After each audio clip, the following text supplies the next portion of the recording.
आज से महंगा हो गया है रेलवे का सफर, कितना बढ़ा है किराया, जानिए पूरी डिटेल। नमस्कार, न्यूज़ 18 का डिजिटल प्लेटफॉर्म आप देख रहे हैं और मैं हूं रितु सिंह। तो रेल यात्रियों के लिए एक बहुत ज़रूरी खबर है। आज से ट्रेन में सफ़र करना महंगा हो गया है। रेलवे ने लंबी दूरी की यात्रा करने वालों के लिए किराए में बढ़ोतरी की है। लोकल ट्रेन और छोटी दूरी की यात्रा करने वालों को इससे अलग रखा गया है। क्या है पूरा बदलाव, बताते हैं आपको।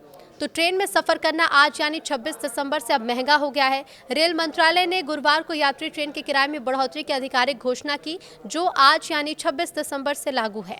लंबी दूरी की यात्रा करने वालों के लिए किराए में मामूली बढ़ोतरी की गई है। 215 किलोमीटर से ज्यादा की दूरी पर साधारण श्रेणी में यात्रा करने पर प्रति किलोमीटर 1 पैसा ज्यादा लगेगा। हालांकि लोकल ट्रेन और छोटी दूरी की यात्रा करने वालों के किराए में कोई बढ़ोतरी नहीं की गई। इस बदलाव से रेलवे को चालू वित्त वर्ष में करीब 600 करोड़ का अतिरिक्त राजस्व मिलने की उम्मीद है। यह साल यात्री किराए में दूसरी बार बढ़ोतरी है। इससे पहले जुलाई में भी किराए बढ़ाए गए थे।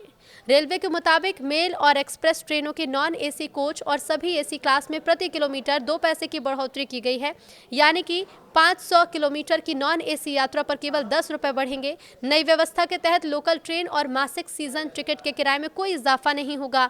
साधारण श्रेणी में 215 किलोमीटर तक की यात्रा करने वाले यात्रियों को भी पुराने किराए का ही भुगतान करना होगा।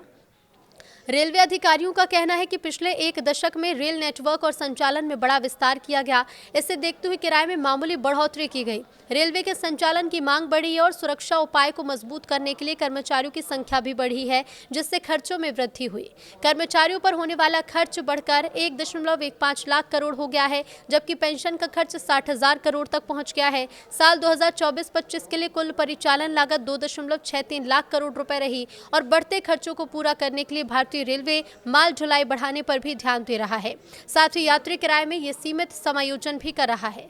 इस रणनीति से सुरक्षा और दक्षता में भी सुधार हुआ। भारत अब दुनिया का सबसे दूसरा बड़ा माल ढोने वाला रेलवे सिस्टम बन गया है। साथ ही गैर किराए से आने वाले रेवेन्यू पर भी जोर दिया जा रहा है, जिसके तहत रेलवे स्टेशन पर बड़ी रेस्टोरेंट चेन को आउटलेट खोलने की इजाजत दी जा सकती है।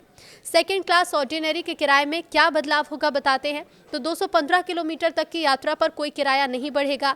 216 से 750 किलोमीटर के बीच की यात्रा पर 5 रुपए बढ़ेंगे। 751 किलोमीटर से 1250 किलोमीटर के बीच की यात्रा पर 10 रुपए बढ़ेंगे। 1251 किलोमीटर से 1750 किलोमीटर के बीच की यात्रा पर 15 रुपए बढ़ेंगे। 1751 से 2250 किलोमीटर के बीच की यात्रा पर 20 रुपए बढ़ेंगे। मेल और एक्सप्रेस ट्रेन के किराए में भी बदलाव होगा। तो स्लीपर क्लास ऑर्डिनरी और फर्स्ट क्लास ऑर्डिनरी के लिए गैर सबअर्बन यात्राओं पर प्रति किलोमीटर 1 पैसा बढ़ाया गया है। मेल और एक्सप्रेस ट्रेनों में गैर एसी और एसी दोनों श्रेणियों में प्रति किलोमीटर 2 पैसे की बढ़ोतरी है। इसमें sleeper class, first class, AC chair car, AC 3 tier, AC 2 tier और एसी फर्स्ट क्लास शामिल हैं।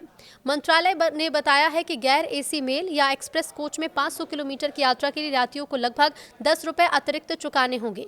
लेकिन किन ट्रेनों पर ये नई दरें लागू होंगी? तो नई दरें प्रमुख रूप से राजधानी, शताब्दी, दुरंतो, वंदे भारत, तेजस, हमसफर, अमृत भारत, गरीब रथ, जनशताब्दी, गतिमान, अंत्योदय, महामना, युवा एक्सप्रेस, नमो भारत रैपिड रेल और सामान्य गैर सबवर्ण सेवाओं पर लागू होगी। एसी, एमईएमयू और डीईएमयू सेवाओं पर यह लागू नहीं होगा। मंत्रालय ने यह भी साफ किया है कि नई दरें केवल 26 दिसंबर 2025 को या उसके बाद बुक किए गए टिकट पर ही लागू होंगी। यदि किसी ने इस तारीख से पहले टिकट बुक कर लिया है तो उसे कोई अतिरिक्त शुल्क नहीं देना होगा। रेलवे स्टेशन पर किराए की सूची भी नई कीमतों के अनुसार अपडेट होगी। रेल मंत्रालय का कहना है कि रेलवे सुरक्षित, भरोसेमंद और किफायती यात्रा प्रदान करने के लिए प्रतिबद्ध है। साथ ही वो अपने संचालन की दीर्घकालिक स्थिरता सुनिश्चित कर रहा है।